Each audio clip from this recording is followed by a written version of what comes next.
Vous êtes dans les mots de l'écriture par Vicky Saint-Ange. Je vous souhaite la bienvenue. Bonjour à tous et à toutes. Je suis ravie de vous accueillir dans une nouvelle interview avec Ilem H aujourd'hui. Vous allez voir, on a beaucoup de choses à se dire et je pense que vous allez apprendre des petites choses. Bonjour Ilem. Bonjour Vicky, bonjour tout le monde, merci de me recevoir. Écoute, c'est un plaisir.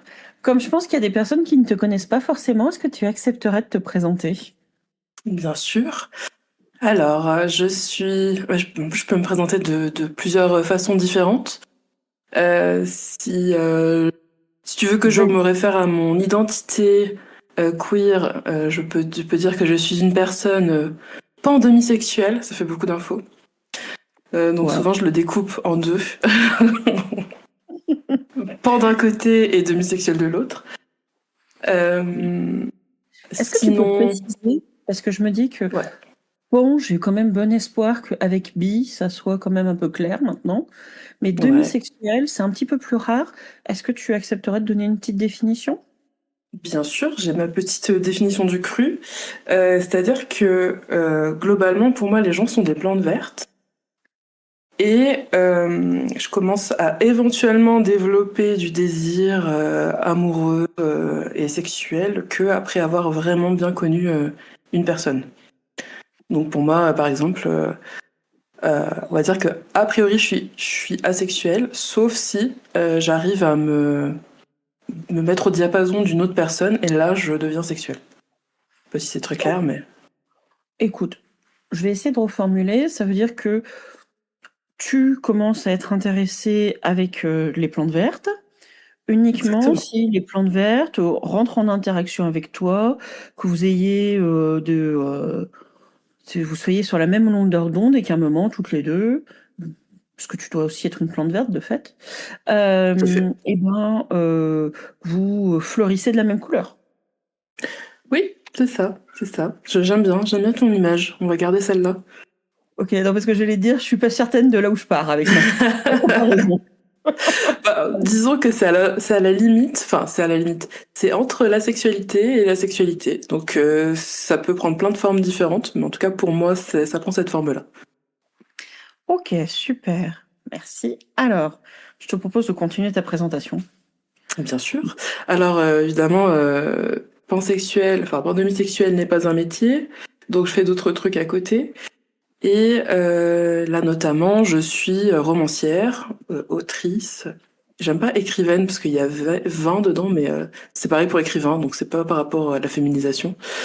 Et j'écris de la romance parce que j'aime beaucoup ce genre qui est un genre extrêmement contraint et qui donc est très difficile à écrire, je trouve, contrairement à tous les rageux qui disent que ceux qui écrivent de la romance, c'est des fainéants. Moi, je trouve que la littérature blanche, c'est de la fainéantise. Et donc, je peux déjà me prendre quelques petits couteaux, je pense, juste avec cette phrase. Non, mais ça se saurait si la littérature blanche, c'est intéressant. La plupart du temps, hormis chez Gide, ils sont tous cis-het déjà. Déjà, d'une Ceci, part. ceci était le moment, pas sponsorisé par les cis-het. Non, mais c'est vrai, je trouve qu'il y a un tel dédain par rapport à la romance, alors que bah, de tout temps, j'ai envie de dire, enfin non, parce que la romance n'a pas toujours existé, quoique. En tant que roman, je veux dire en tant que genre littéraire du roman, c'est le genre le plus vendu à notre époque Ouais. contemporaine. Donc à un moment donné, on peut pas non plus le destituer de son intérêt. Je te rejoins complètement sur le fait que, en fait, qu'est-ce qui est reproché ? Bah, ce qui est reproché, c'est que ça soit une littérature qui plaise aux femmes, quoi. Et qui soit majoritairement écrite par les femmes. En fait, c'est juste de la bonne vieille misogynie masculine, quoi. Oui, c'est ça. Et puis c'est accepté et acceptable quand c'est Guillaume Musso ou l'autre là qui vend plein de livres. Enfin, T'as je l'air sais. de... Non, mais parce que je ne les porte pas dans mon cœur. Je trouve que vraiment, ils sont surcotés. C'est juste parce que c'est des mecs qui écrivent de la romance que ça y est, ça vend des millions de bouquins. Mais Mais c'est quand ça les arrange en fait. C'est-à-dire qu'ils font exactement la même chose, ils font de la romance, mais eux ce sont de grands romanciers. Mais quand c'est une femme ou une personne minorisée, bah là, c'est juste de la culture populaire. Ça m'énerve. Nous approuvons l'énervement. On valide complètement. Et donc, tu es autrice à temps plein? Actuellement, oui. J'ai un peu lâché mon job. Moi j'ai fait ma crise de la trentaine, là, ça y est. Donc, j'ai lâché mon job toxique et j'ai dit, bah écoutez, je vais aller vivre mon rêve. Et puis tant pis. Je m'en fous de la carrière, je m'en fous de tous ces trucs qui m'ont mangé mon âme, en fait. Et je vais nourrir mon âme avec de la romance. J'ai écrit majoritairement du MM, même si la dénomination laisse sujet à débat. Et j'aimerais bien écrire du FF aussi. Voilà. D'accord. Ah, c'est chouette. Et puis en même temps, tu dessines aussi. Alors, j'aimerais bien avoir ce talent, mais non. Je travaille en étroite collaboration avec Ponchounette, qui est mon illustratrice. Et c'est elle qui fait tous mes visuels. Et ça, c'est cool. C'est elle qui a fait tes visuels. D'accord. Eh bien, écoute, tu vois que je sais pas pourquoi, ou si j'ai bien une idée, parce que je suis spécialiste de ce genre de choses. J'étais convaincue que tu étais aussi illustratrice, hein.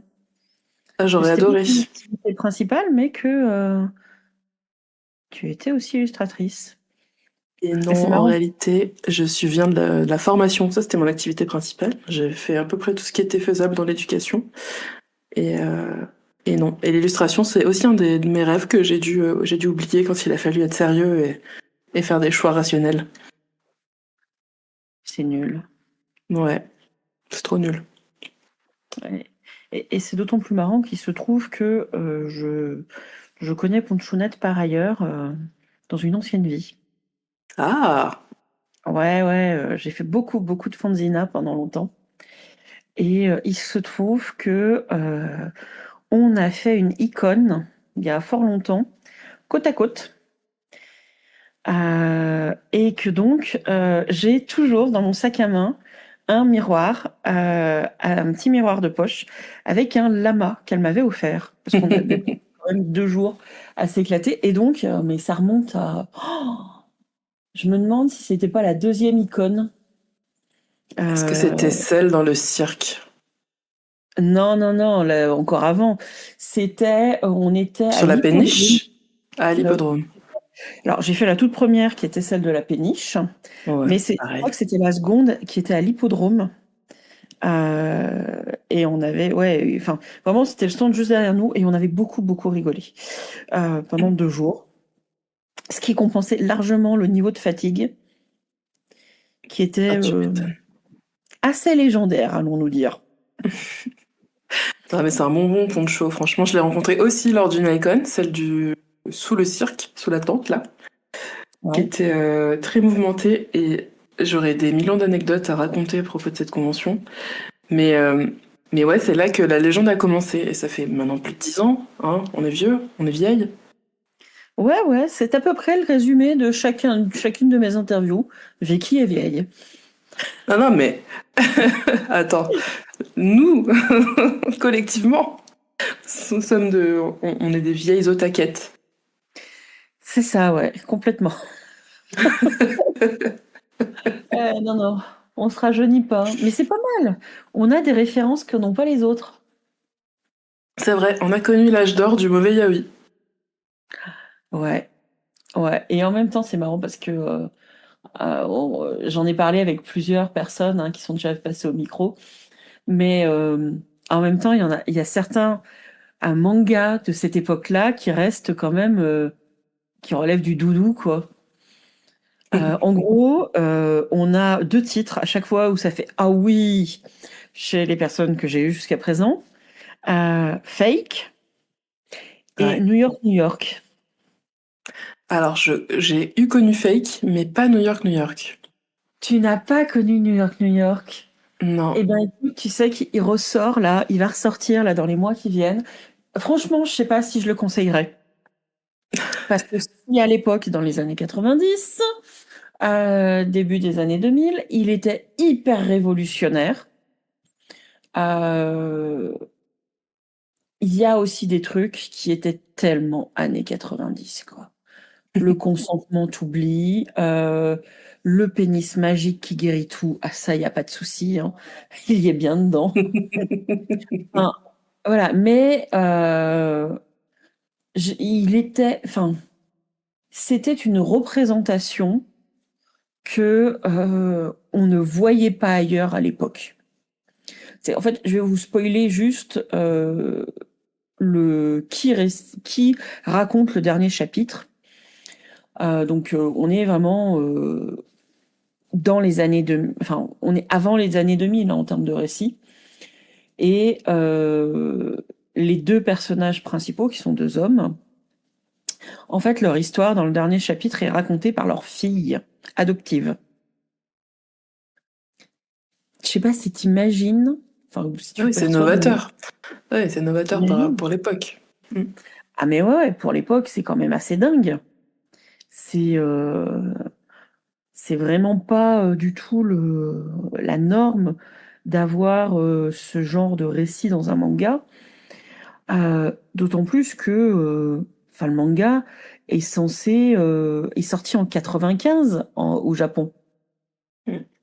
J'avais 4 ans. Oh. Ah oui, t'es vraiment un bébé en fait. Mais alors en 95, oui, j'étais un bébé, mais voilà, bon, je disclose, j'ai 34 ans aujourd'hui, donc plus du tout un Bon bébé. anniversaire. C'est bon, j'ai passé l'âge des 33 qui me faisait peur, parce qu'il y a beaucoup trop de gens qui sont morts à 33 ans. Oui.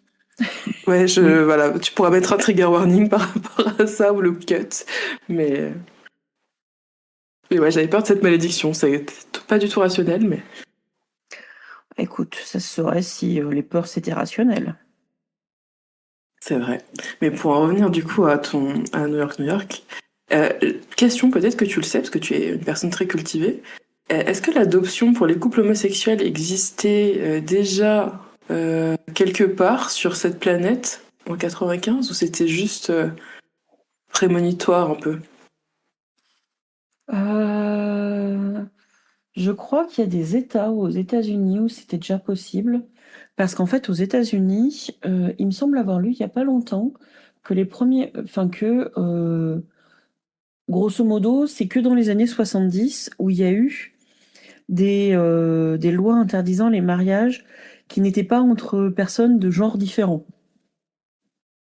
Pourquoi? Parce qu'en fait, des gens avaient essayé de faire passer des mariages et ça a réussi dès les années 70-80. Donc peut-être qu'aux États-Unis, ça arrivait déjà. Après, tu sais, au Japon, je pense que tu en as peut-être déjà entendu parler, le mariage pour tous est loin d'être dans les tuyaux. Et ce que font beaucoup de couples homosexuels, c'est qu'ils s'adoptent. Ouais, pour C'est avoir le même nom de famille. c'est ça, mais aussi pour que il puisse y avoir un héritage, que l'autre soit pas exproprié de la maison ou de l'appartement où ils vivent, etc., etc. Et je pense que il y avait peut-être ça un peu en disant, dans un monde idéal, on n'aurait pas à passer par là pour, pour arriver à avoir des enfants, etc. Je me dis qu'il y a peut-être ça, ou peut-être simplement, dans un monde idéal, voilà quoi, tout devrait bien se passer. Ouais, grave. C'est Comme quoi, en fait, c'est toujours, comment dire, c'est toujours un petit peu les femmes et leur vision, que ce soit même dans la fiction, dans ce type de fiction qui est juste du divertissement, qui jalonnent un peu un avenir plus utopique. oui. Ouais, ouais. Après, tu vois, je me dis, est-ce qu'il n'y a pas aussi quelque part une forme d'autocensure du côté masculin de la force? Tu penses? Ouais, je sais pas, tu vois, je me dis que quelque part, je suis pas sûre que tout le monde s'autorise. Et alors, en même temps qu'on parle, j'ai cherché. Et ben, aux États-Unis, visiblement, le premier État à autoriser l'adoption par un des couples homosexuels, c'est le Massachusetts, et c'est en 93. Ah, donc peut y avoir une raison aussi. Voilà. Ouais, Et c'est pas puis, certainement, ça avait dû faire les gros titres. T'as aussi le Vermont en 93 aussi. Washington DC en 95. Donc, ouais, il y avait quelques États comme ça dès la première moitié des années 90 aux États-Unis. Donc, ouais. Et ouais, après, tu vois, je me dis, regarde quelque part, combien le mari de mon frère a eu un impact sur plein de gens. Ouais. Et pourtant, l'auteur n'est pas un habitué des petites histoires mignonnes. Hein.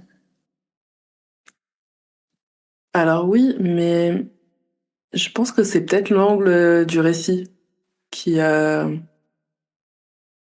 donné sa portée. Ah oui, certainement. Ouais. Certainement. Parce Mais que tu vois, ça. Ouais. je pense qu'il y a un côté aussi très... il nous propose autre chose, quoi. Mais quelque chose qui est très ancré dans la réalité. C'est... Attends, Ouais. je réfléchis. Tu poses des vraies questions, du coup je suis obligée de réfléchir. Ouais. Ah oui, je t'avais pas prévenu. Je pose des vraies questions et en plus, je le rappelle pour ceux qui nous écoutent, celles et ceux qui ne seraient pas encore habitués, mes invités ne connaissent pas les questions à l'avance. Et ouais, c'est comme passer le bac. Je pense que c'est même pire que passer le bac parce que t'as pas révisé, tu connais pas le programme. Ouais, j'ai pas d'analogie pour ce type d'examen, mais c'est sadique. Mais non, c'est pas sadique, c'est un challenge. Hein. La Startup Nation doit aimer ça, certainement. Possible. Après, moi j'aime bien les challenges, hein, donc let's go. Mais ouais. On va peut-être rester dans les aspects historiques. Parce que tu as écrit un roman qui s'appelle Les Mauvais Gentlemen. C'est vrai. C'est un Et one-shot. ouais. Et ça se passe au 19e siècle. Alors parce que, spoiler alerte, je suis fan du 19e siècle, comme à peu près tous les gens fans de littérature. Donc je n'ai aucune personnalité. Voilà. Ça c'est dit. Baudelaire et compagnie, voilà. Sauf que là, je suis passée plutôt du côté de Verlaine et Rimbaud, que, que j'ai remixé à la sauce Disney. Est-ce qu'on peut dire ça? Ouais, je trouve que c'est une très très bonne définition. Je te remercie. C'est ouais, c'est marrant parce que, alors pour l'anecdote, j'ai une chronique à faire sur ce bouquin depuis longtemps. C'est vrai? Bah, déjà, moi, que tu l'aies lu, tu vois, c'est c'est un immense honneur. Alors, je t'explique. En termes de chronique, tu es dans les chroniques en attente. Pour les gens qui sont déjà venus chez moi, ils le savent, j'ai plein de piles de bouquins devant là où je m'installe pour bosser. Et donc, tu es entre la chute d'Anthémis. Je sais pas si tu sais de qui c'est. Non, mais j'en ai déjà entendu parler, mais au moins 20 000 fois. Ouais, la chute d'Anthémis, c'est Gustave Auguste. Ah, mais oui, mais en plus, je l'ai eu en interview. Oh là là, mais quelle vilaine, mais quelle Tu vilaine. vois. Et donc voilà. Et le tome 1, si je dis pas de bêtises, des Macpie de Kajit Charles. Donc tu vois, tu es en bonne compagnie en termes de... Ah Voilà. bah, c'est le happy sandwich que tu peux dire ça. C'est ça, c'est ça. Tu es... Enfin voilà, tu es dans la pile numéro 3, parce qu'il y a 4 piles, on de le dire. Et ce que je ne dis pas dans cette histoire, c'est que j'ai encore 2 autres piles qui sont monstrueuses en attente de chronique dans ma chambre. Aïe, aïe, aïe. Mais voilà, et si tu veux, voilà, les gens sont habitués à avoir des piles autour de moi. Je m'auto-culpabilise de ne pas faire encore ces chroniques. Un jour, je les ferai. Mais ouais. Mais oui, Il j'aime n'est que bien. 24 heures dans une journée quand même. Tu fais beaucoup de choses déjà. Ouah, pff, Ah, ouais, mais bon. oui. Un jour, on va peut-être trouver comment faire en sorte qu'une journée fasse 48 heures. Ou alors, il faut te cloner. Ou déléguer. Alors, le chat ne sait pas écrire au clavier, contrairement à ce qu'il pense. C'est vrai. Tu peux lui laisser des interviews alors. Il fera des questions plus simples. Alors, méfie-toi, je ne suis pas certaine que les questions du chat soient plus simples. Mais ouais, je l'ai lu, et c'est vrai que pour qui ne connaît pas l'histoire de Rimbaud et de Verlaine, il y a des fois des choses où on pense que c'est complètement inventé, alors que pas du tout. Typiquement, Mais grave. les mauvais gentlemen, c'était presque le nom de leur club qu'ils avaient avec quelques potes, ouais, on va dire ça comme ça. Euh, et j'ai trouvé le nombre de clins d'œil qu'il y a dedans, mais qui sont absolument géniaux, quoi. Mais ça passe vraiment. C'est parce que tu as d'autres bouquins où c'est très wink wink. Tu m'as vu, et tu m'as vu la référence, moi. Et il y avait un bouquin comme ça d'un artiste dont j'aimais beaucoup le reste du travail, mais j'ai fait non, ça va juste pas être possible. Le wink wink là, à ce stade-là, non.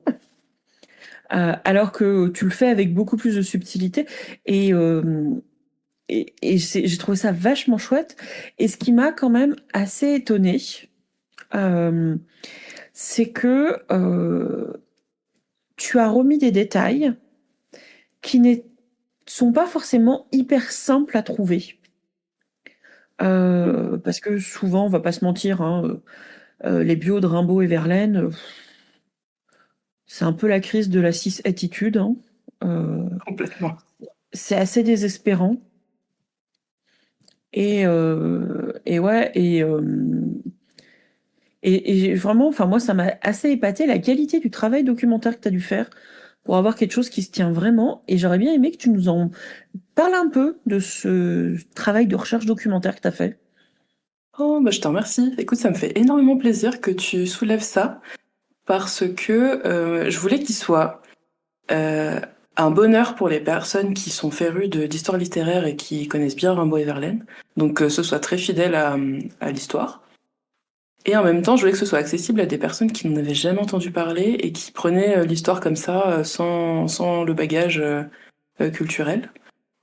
Et je suis contente du coup que t'aies trouvé un petit peu tous les clins d'œil cachés.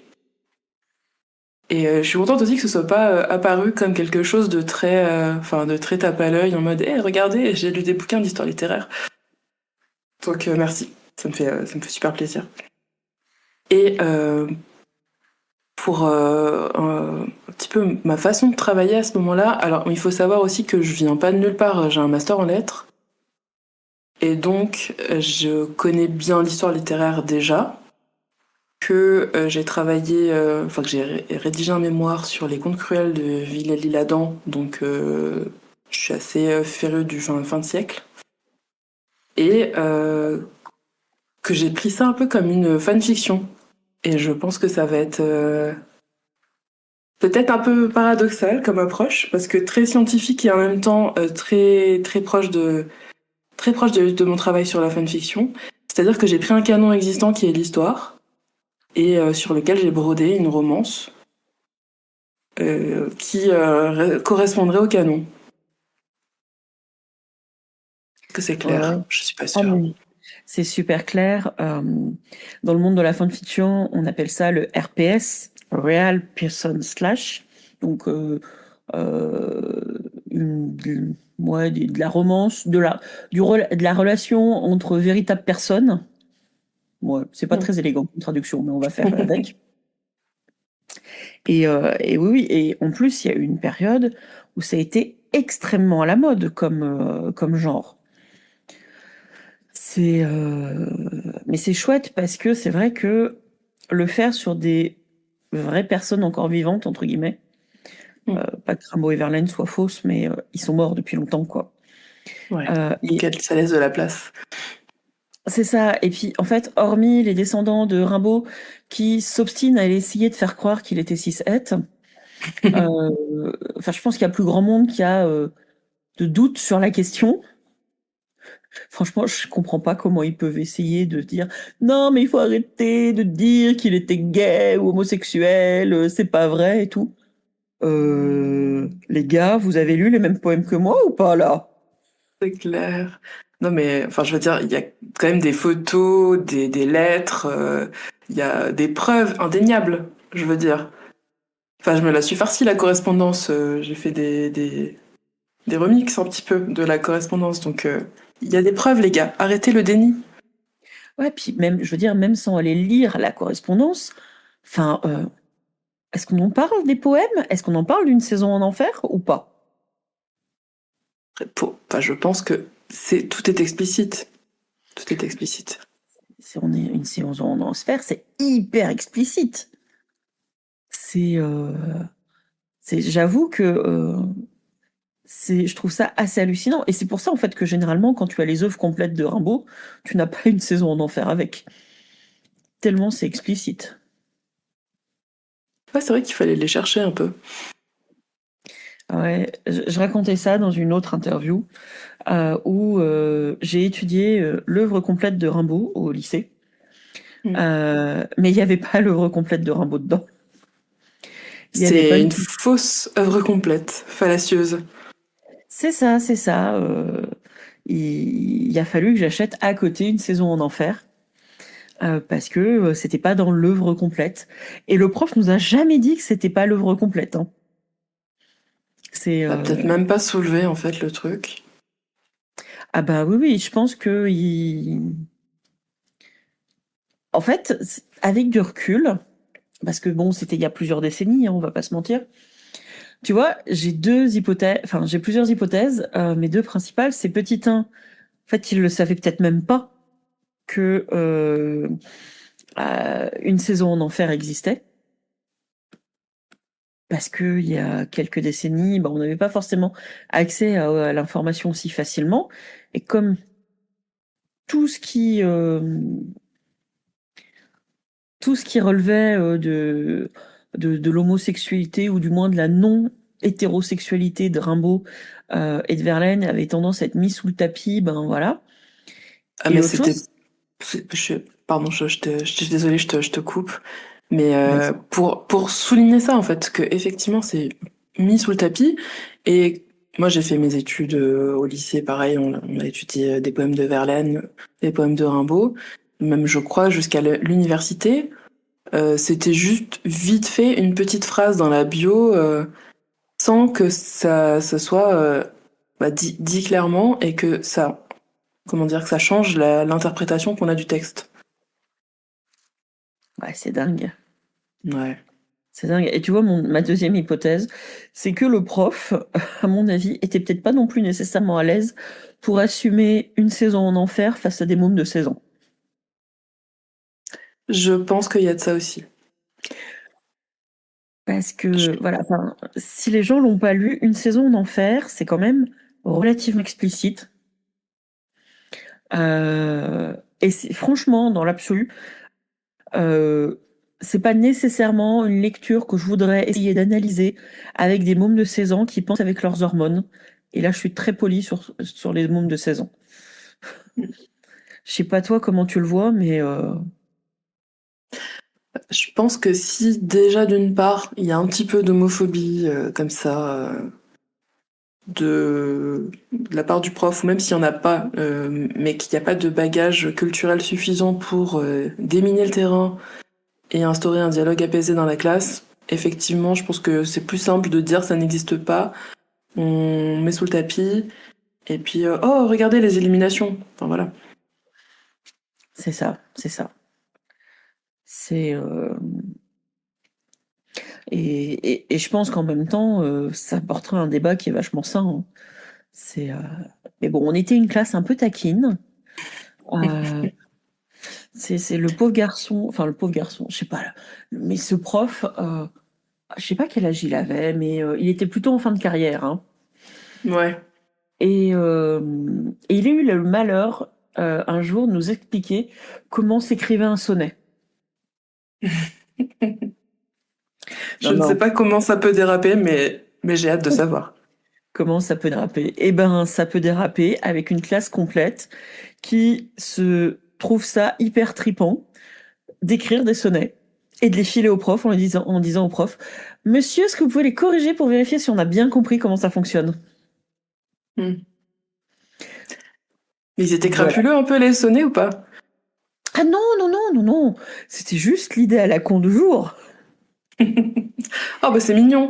Ah, parce que moi j'aurais écrit plein de sonnets érotiques, comme à la blason médiévale et tout, des trucs bien gênants quoi. Et si tu veux, le problème, c'est que ça venait après l'épisode du Dessine-moi un mouton, où là, le prof nous avait fait travailler l'extrait donc du Petit Prince où il y a Dessine-moi un mouton, ce qui fait qu'il s'est retrouvé avec 34 dessins de moutons. Voilà, si tu veux, on avait la réputation d'être une classe un peu trop unie, qui était pas méchante, mais qui était très inspirée pour les conneries. Bah moi je trouve ça mignon. Franchement, je trouve que c'est mignon. Alors, pour être de l'autre côté, c'est mignon, mais à petite dose. Non Le mais problème, c'est c'est vrai. qu'on n'avait pas très bien maîtrisé notre petite dose. Ouais, mais je trouve que ça a quelque chose de bon enfant. Ça reste bon enfant. Mais j'ai vu des choses bien pires dans des classes Oui. aussi. Ah oui, oui, il y avait bien pire, hein. Mais Mm. les profs, ils en pouvaient vraiment plus de nous à la fin de l'année. C'est, mais ouais, ouais.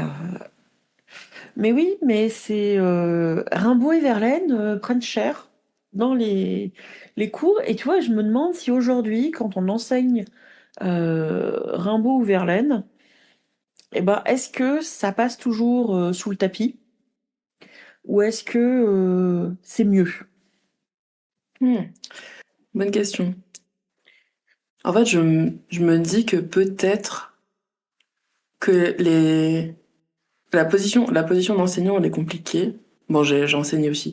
Mais la position d'enseignant, elle est compliquée parce que tu te dois de garder une réserve et que l'homosexualité, en fait, c'est sociétal, mais c'est aussi politique.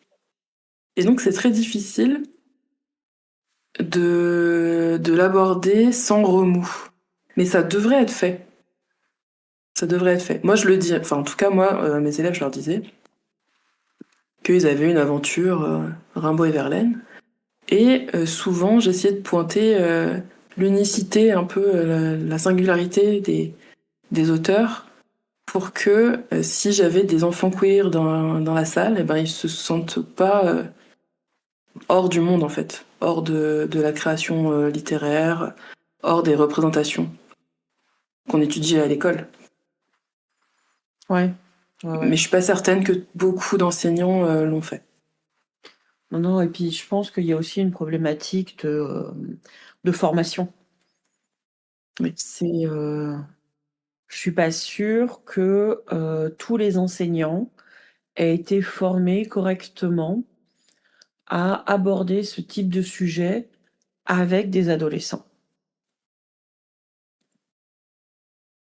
Bah, c'est assez compliqué, surtout qu'aujourd'hui, j'ai l'impression que les parents montent très vite au créneau pour tout et rien, et Mmh. qu'en fait, on a de plus en plus de difficultés. C'est pour ça aussi que j'en suis partie, mais en tout cas, moi, j'ai rencontré de plus en plus de difficultés à dire les choses sans heurter. Et je pense pas être la personne la plus brute de décoffrage de la planète. Donc, Ah ouais,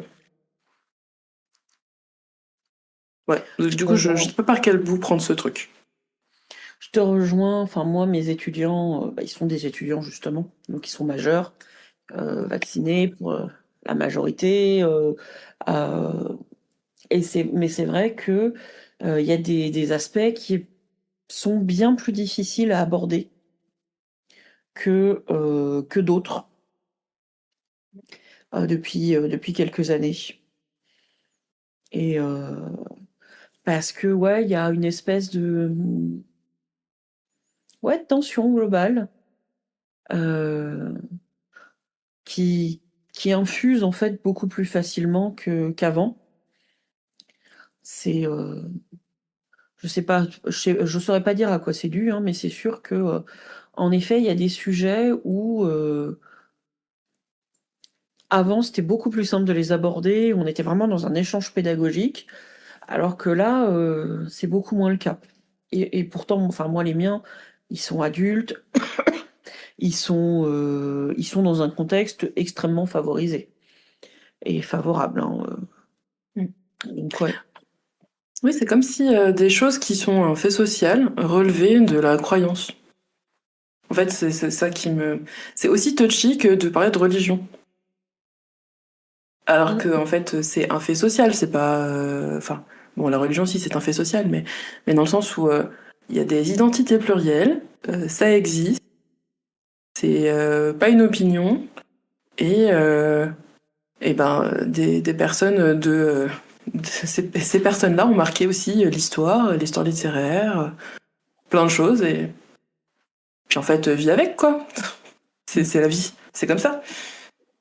Et tu vois, en fait, en même temps qu'on parle, je me demande dans quelle mesure la mouvance réactionnaire et LGBT-phobe de la Manif pour tous, donc qui a une grosse décennie en fait, est pas à l'origine de cette infusion de d'approche, parce que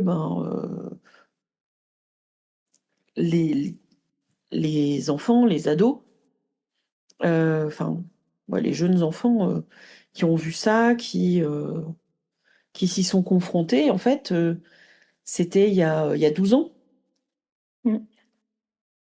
Et, et quelque part, en fait, ils ont grandi.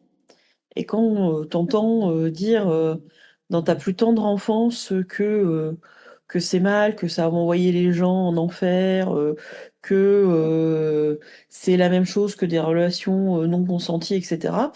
Ben, je pense que ça joue quand même vachement sur ta vision des choses. Mais en même temps, ces petits loups là qui étaient jeunes à ce moment-là et qui ont grandi et ils sont bien mélangés, ils sont bien allés dans le monde, ils sont bien allés parler à d'autres gens, ils sont sortis de leur cocon familial. Je pense que chacun a la responsabilité aussi de, de s'ouvrir et de parler à l'autre et de, je sais pas. Je suis peut-être trop utopiste, je suis un peu trop utopiste. Mais parce que moi je viens d'un milieu euh,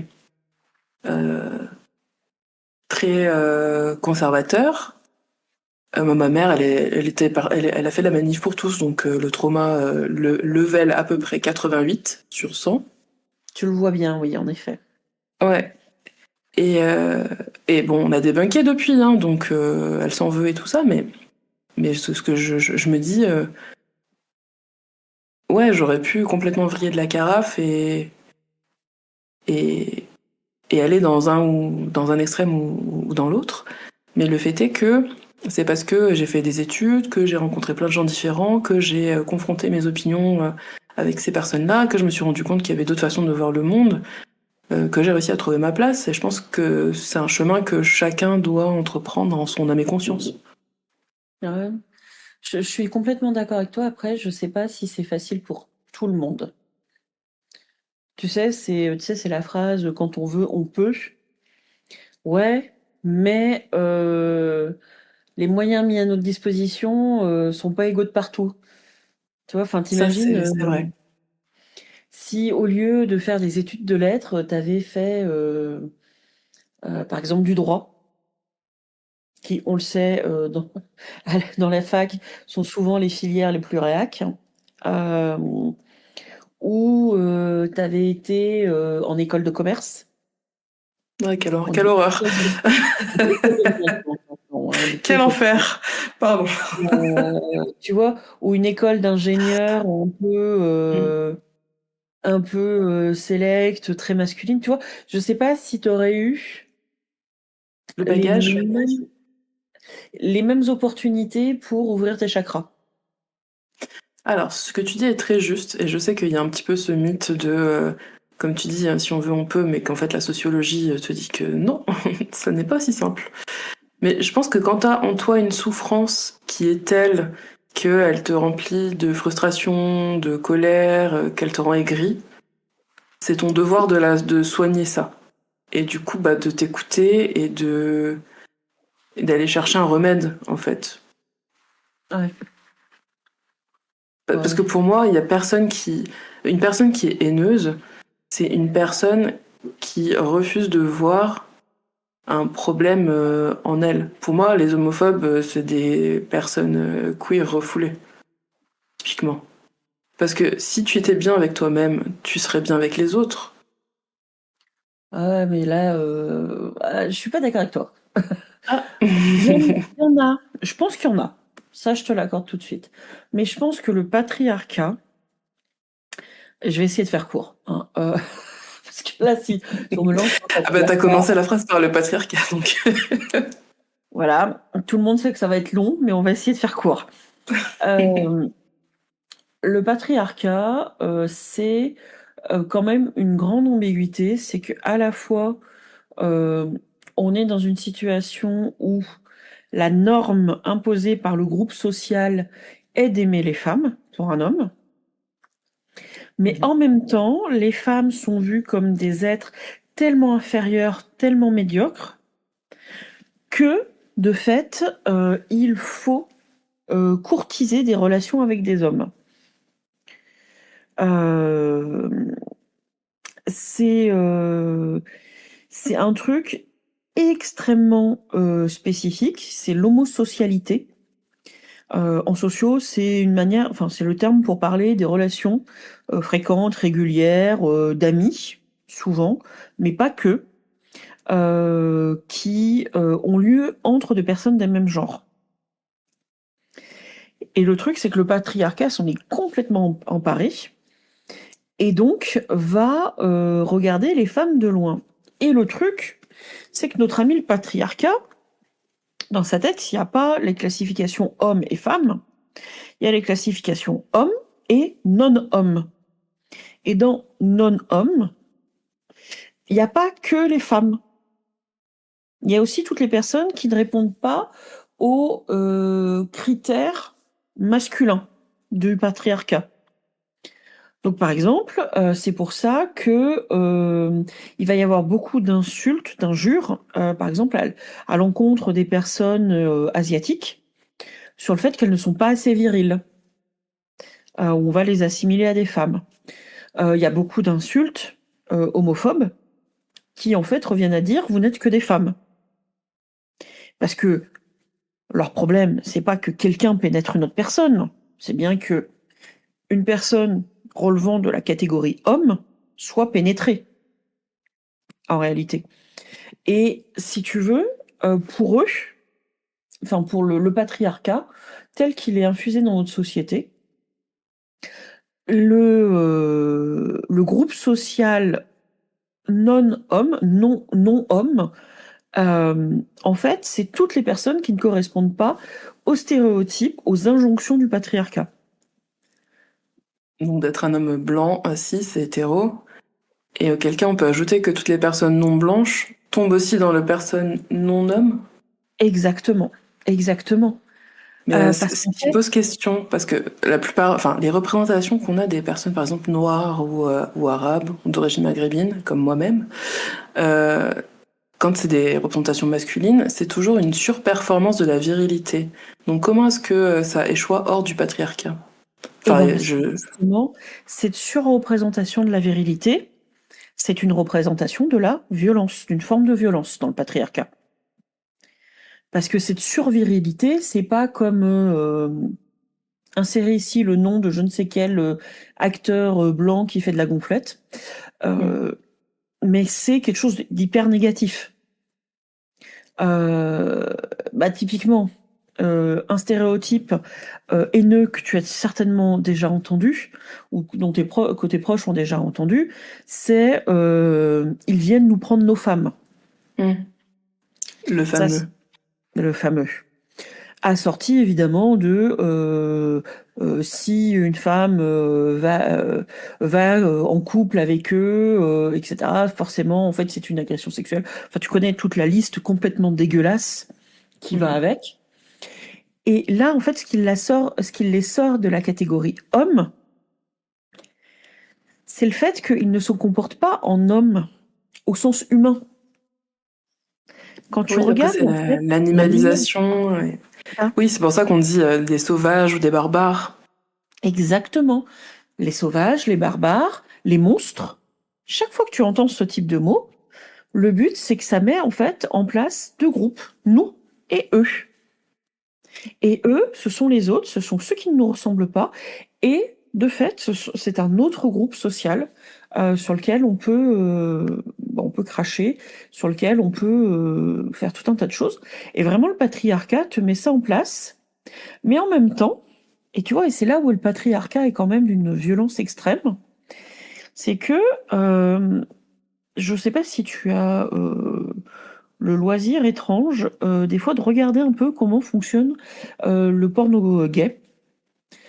Eh ben, quand tu as des scènes de type BDSM, par exemple, ceux qui vont être les catégories de personnes qui vont être soumises, ça ne sera jamais des catégories de personnes qui relèvent des personnes blanches.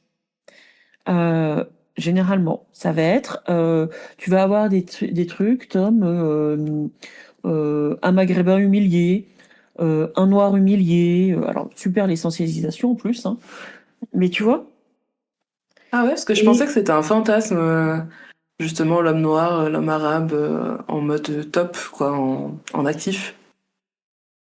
et ben, quand tu regardes, ça existe, mais quand tu regardes les trucs porno, il y a eu une étude qui a été faite il y a quelques années que j'avais vue. Évidemment, j'ai pas les références là en tête, qui disait que, bah, en réalité, les personnes racisées étaient souvent positionnées dans tout ce qui est pornographie, dans échange sur la pornographie, dans des situations d'humiliation. Ok, ouais, comme un petit fantasme colonialiste, C'est ça. ouais, Tu qui fait montres aux autres. plaisir. C'est exactement ça. Et alors après, bien sûr, tout contenu pornographique n'est pas nécessairement comme ça. Je suis pas une grande Oui. fan, mais il faut reconnaître aussi, bah, par exemple, qu'il existe des contenus féministes, il existe aussi des contenus pornographiques qui sont faits en conscience par des personnes queer. Hein, faut pas cracher dessus. Hein.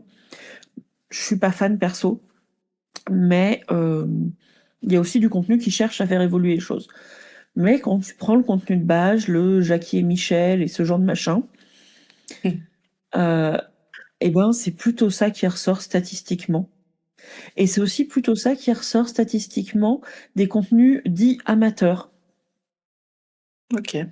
Parce que moi, faut que je te fasse une petite confidence. Je ne regarde absolument jamais de porno avec des acteurs ou des actrices. Jamais. Je n'ai jamais. Bah, je pense que c'est mon côté demisexuel, je pense.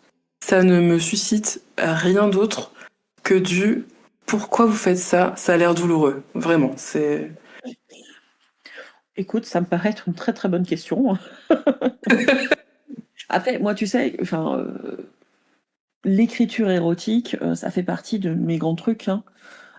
Donc forcément, à un moment, quand tu crées une masterclass, euh, bah, il faut peut-être analyser un peu le sujet, quoi.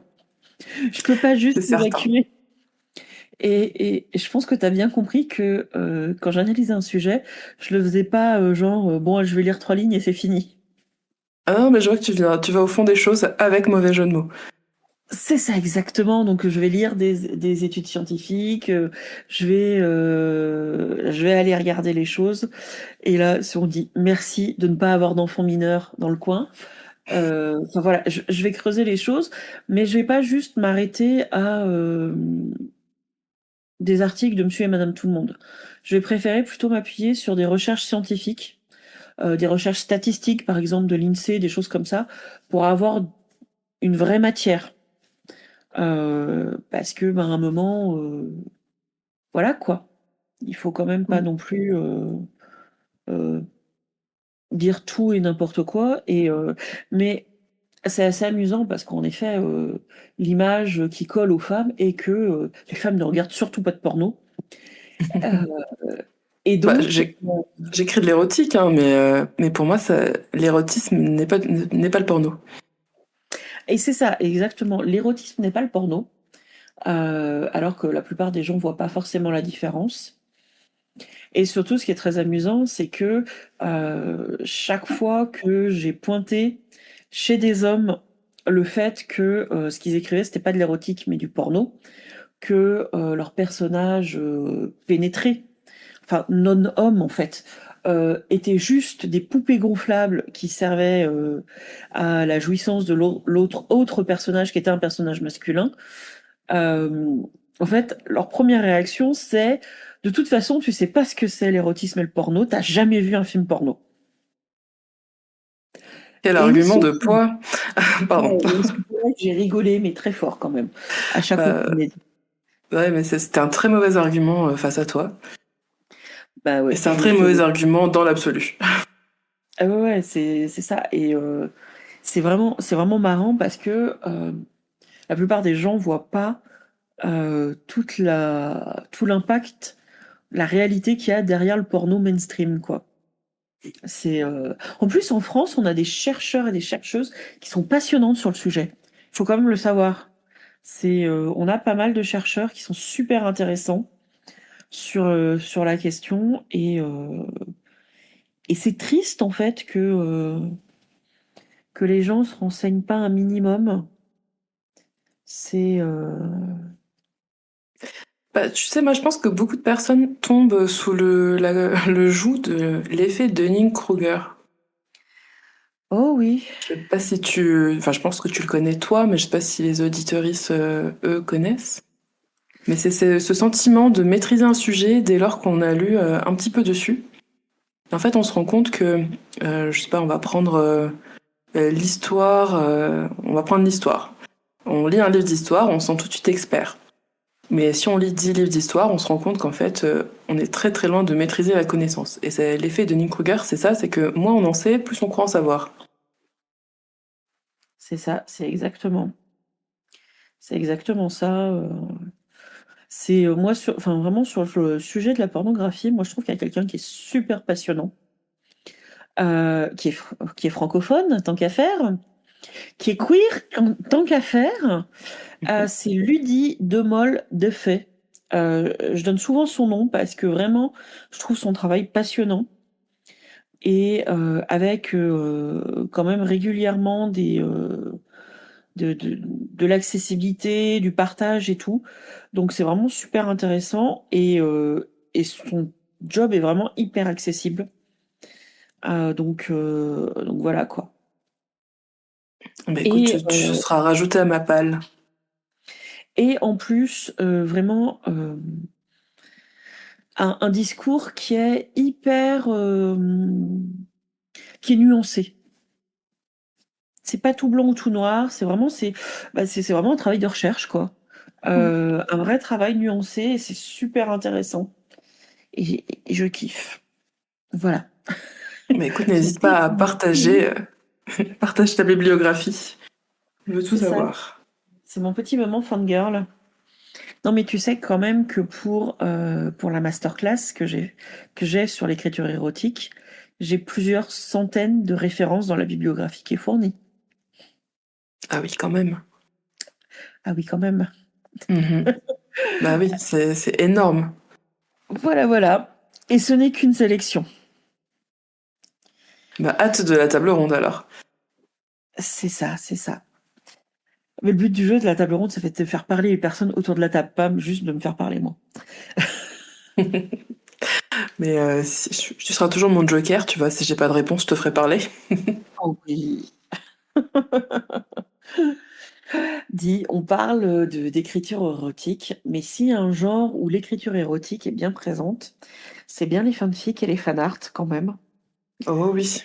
On va pas se mentir, hein, beaucoup de personnes se sont orientées vers le monde de la fanfiction et des fanarts, justement pour combler les fonds du noir qu'on a après certaines scènes, ou le fait que certains couples n'apparaissent jamais. Et j'aimerais bien que tu nous parles un petit peu de ta vision des choses, parce que toi, tu te revendiques comme étant Fujoshi. Moi, je sais ce que Ouais. c'est, mais je suis pas sûre que notre auditoire le sache. Donc, est-ce que tu peux nous expliquer ce qu'est Fujoshi? Et Avec un puis, immense plaisir. quelle est ta vision des choses? Alors, Fujoshi, en japonais, ça veut littéralement dire fille pourrie. Et donc, dans le jargon des yaoïstes, ça désigne une personne qui est obsédée par les couples gays, la romance gay, que ce soit dans les œuvres qui sont effectivement gays, donc dans le boys love, le yaoi, etc., le MM, mais des œuvres qui ne le sont pas. Je vais prendre un exemple qui revient à la mode et j'en suis trop contente. Bleach, le manga Bleach, c'est un shonen, donc c'est un manga d'aventure, d'action, etc. Et donc qui compte nombre de personnages masculins, sexy parce que fanservice. Et, et moi je me souviens que il y a 15 ans en arrière, j'avais fait une fixette sur le couple Renji Byakuya. Et j'ai écrit une fanfic dessus, qu'on peut retrouver sur AO3 si jamais. Euh, Parce que je trouvais qu'il y avait vraiment tous les éléments d'une romance enemies to lovers dans leur relation, mais que bah c'était pas du tout c'était pas une histoire de romance, donc il fallait que quelqu'un écrive cette romance. Et je n'ai pas trouvé le quelqu'un qui partageait ma vision, donc je l'ai écrit moi-même. C'est comme ça qu'on tombe dans la fanfic finalement. D'accord. Et après, c'est comme ça que tu t'es mise à écrire des récits LGBTQIA+, d'une manière générale? Ou est-ce que tu en faisais déjà avant? Bah c'est, je pense que ma vie c'est une succession de coïncidences. C'est que, bah, déjà, moi, je trouvais aucune satisfaction dans les récits hétéros. Même avant même de savoir qui j'étais, je trouvais que que c'était un peu niais, que c'était pas intéressant, que les personnages féminins enfin, manquaient toujours de caractère enfin, ils avaient quelque chose d'un peu de la potiche qui me gênait. Je parle des romances de mon époque, hein, parce que heureusement ça a changé. Et donc, je m'étais pas du tout intéressée à la romance. Donc, moi, j'étais vraiment un peu garçon manqué. Je lisais que des choses, que des mangas que lisaient les garçons. On parlait de combat et de machin. Et c'est vrai que c'est par hasard que j'ai glissé vers le yaoi. Et c'est aussi par hasard que j'ai glissé vers la fanfiction. C'est en rencontrant des amis à la fac. On a commencé à en parler. J'ai commencé à en lire et je me suis dit, mon Dieu, mais tout est clair en fait. C'est ça qu'il faut que je fasse. Et j'ai nourri mon obsession pour les couples gays en écrivant un chapitre de fanfic toutes les semaines pendant 4 ou 5 ans. C'est comme ça que je me suis fait ma plume en fait. Ouais, ouais, ouais. C'est exactement comme ça que je me suis aussi fait ma plume. Donc, alors, pour nos auditeurs et nos auditrices, si vous n'avez pas écouté l'épisode avec Diane Berilla, je vous encourage à aller l'écouter pour savoir pourquoi est-ce que Ilem dit yaoi et moi yaoi. Vous verrez, il y a une explication. Tout a été dit déjà. Et du coup, moi j'ai envie de le savoir, donc je vais attendre l'épisode. C'est ça, tu vas voir. Tu vas attendre l'épisode et tu sauras tout. Yes. Et ouais, et je trouve que il y a une plume très différente de par, j'ai envie de dire, l'ancienneté de l'apprentissage possible quand on est passé par le monde de la fanfic. Au sens où ben, t'as fait des textes courts, t'as fait des textes longs, enfin, souvent, je trouve que souvent c'est une très bonne école en fait. C'est une super école parce que du coup, bah, ton petit bouton à sérotonine, il est tout content. Toutes les semaines, tu postes, t'as des likes, t'as des reviews, t'as des machins. Donc du coup, bah, tu continues de poster. Alors que quand t'écris un roman tout seul dans ton coin, ton manuscrit, enfin, si t'as pas de stimulation extérieure, tu peux mettre 10 ans avant de le sortir. Alors que là, toutes les semaines, entre 2500 et 5000 mots, bah, c'est balèze, hein. Ouais. Mais parce que t'as derrière tout un système de fans qui sont là, qui attendent la suite, qui t'encouragent, et tu t'apprends à te dépasser. Donc au lieu de payer une formation ou un bootcamp, écris un truc, poste une fanfic. C'est ça. Je te Donc ça dis, veut je te dire dis ça, mais que, j'aimerais trop créer un bootcamp, hein, cela dit, mais c'est une autre histoire.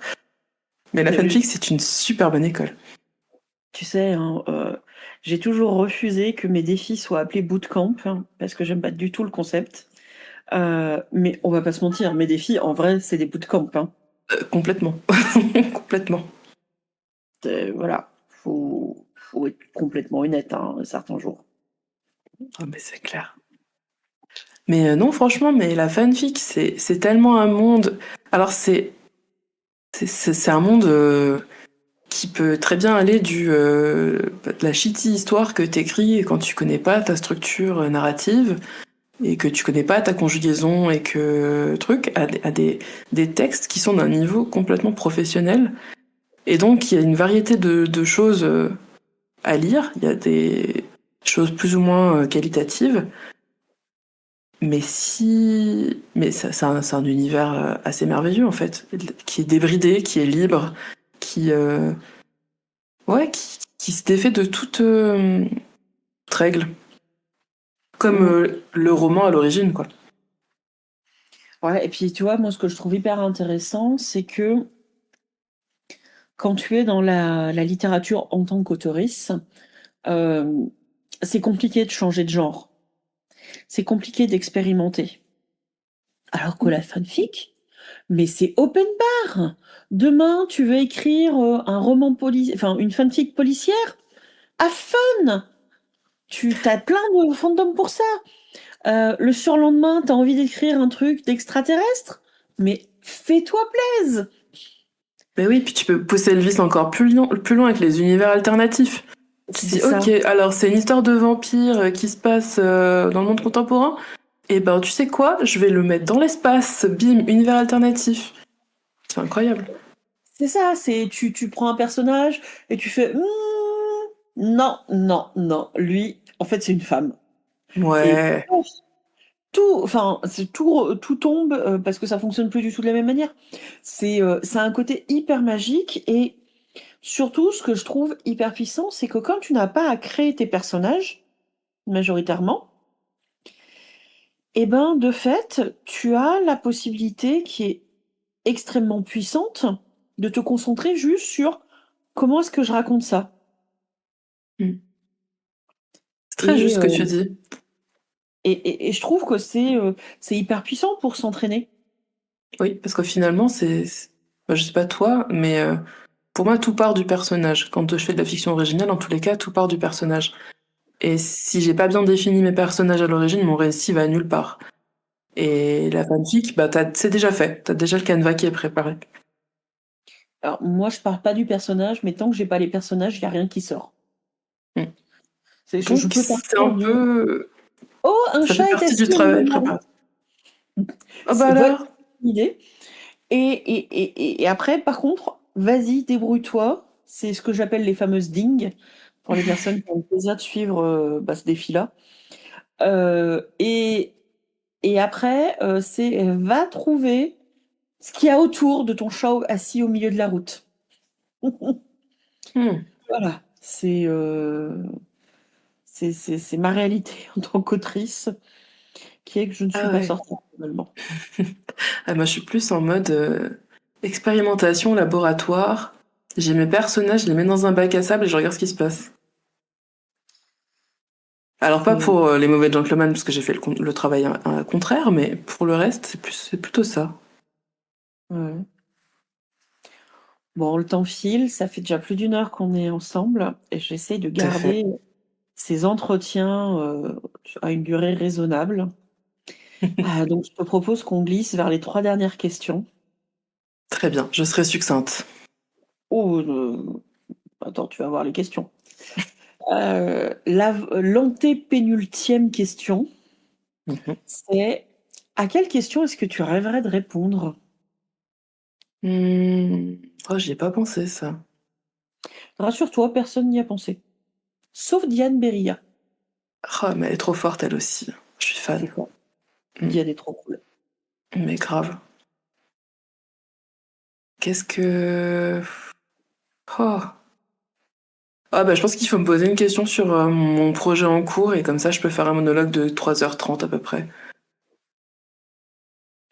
En effet, ça me paraît pas mal comme plan. D'accord, d'accord, d'accord. Donc si vous voulez me faire parler pendant 3h30, faut me demander alors t'écris quoi en ce moment? Ok. Ok, ok. Alors, t'écris quoi en ce moment? Ah, ravi que tu me poses cette question. Et ben en ce moment, je travaille sur un isekai boys love. Voilà, j'ai posé les termes.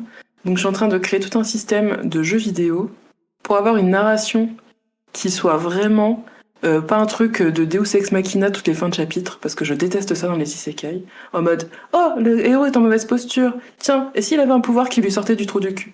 Pardon, je dis des gros mots parce que ça m'énerve. Donc là, j'ai envie de faire un bel univers qui est cohérent et sensé. Et donc, je crée d'abord un univers de jeux vidéo, et ensuite, je vais créer le reste. Et ça me fascine. D'accord. Ah, c'est chouette. Et puis alors en plus, c'est vachement bien parce que tu m'as fait une transition, mais de fou pour la question suivante. Ah, Ah ouais, ouais. C'est, je t'explique. Je t'explique. Normalement, à cette heure-là, c'est câlinage du chat. Euh, oh, le chat affalé sur mes genoux, à moitié en train de pioncer, en train de se faire câliner et tout. Sauf que bah là, c'est un peu mort, quoi. Nous dérangeons la sieste du chat. Enfin, la oh non. 36e sieste de la journée du chat. Donc le chat a décidé qu'il avait le droit à poser une question et que tu devais y répondre. Ok, vas-y, dis-moi tout. Chat Voilà. patate.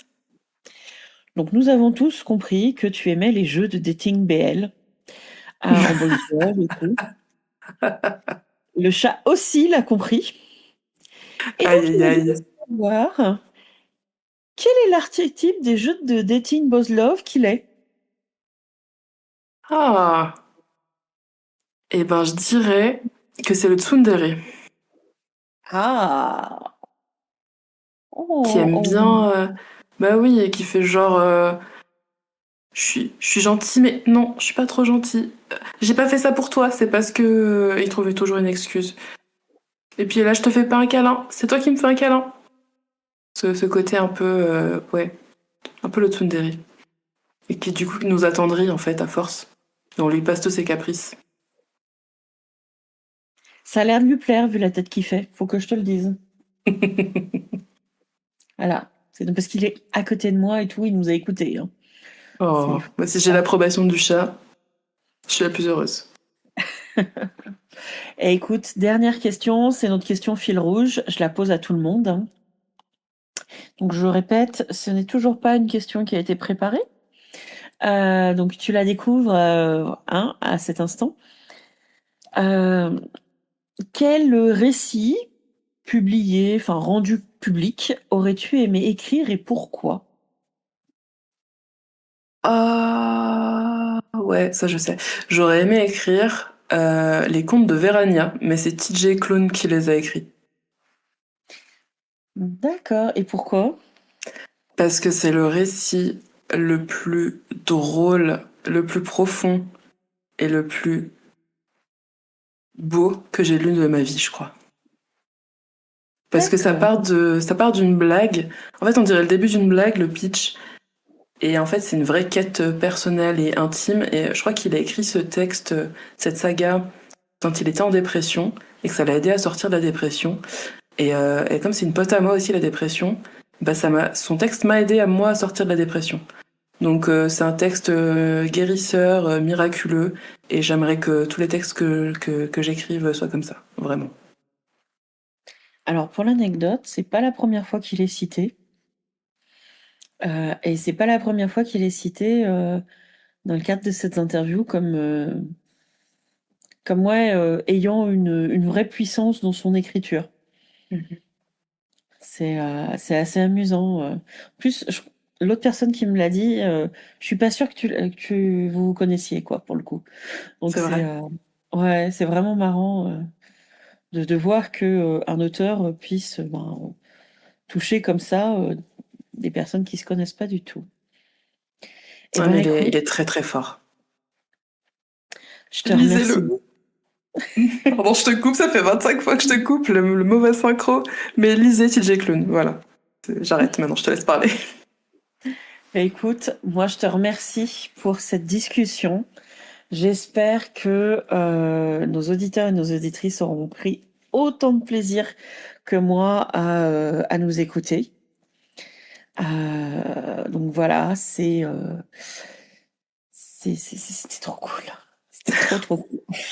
Moi, je te remercie vraiment infiniment de m'avoir reçu sur ton podcast. Et j'espère que j'aurai la chance de te recevoir sur le mien bientôt. Oui, bien sûr. Et on pourra prolonger nos échanges. Ce sera trop bien. Un grand merci à toi.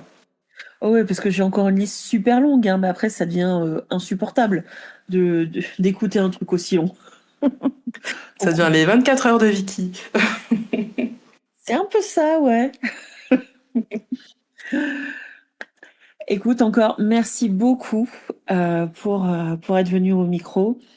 Pour vous, chers auditoristes, j'espère que vous avez pris beaucoup de plaisir à nous écouter.